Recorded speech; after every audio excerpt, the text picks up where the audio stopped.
কতভাবে কত জায়গায় কত যন্ত্রণায় যে মানুষ মারা যায়, কেউই বলতে পারি না কার কখন মৃত্যু এসে ডাক দেবে।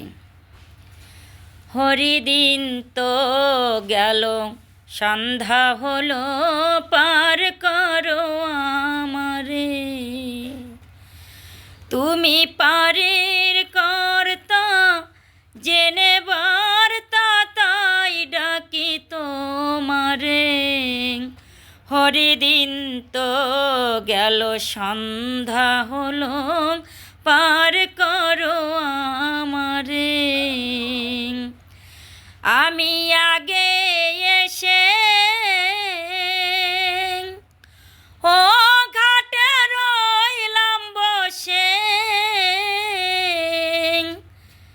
যারা পরে এলো আগে গেল, আমি রইলাম পড়ে। হরিদিন তো গেল, সন্ধ্যা হলো, পার করো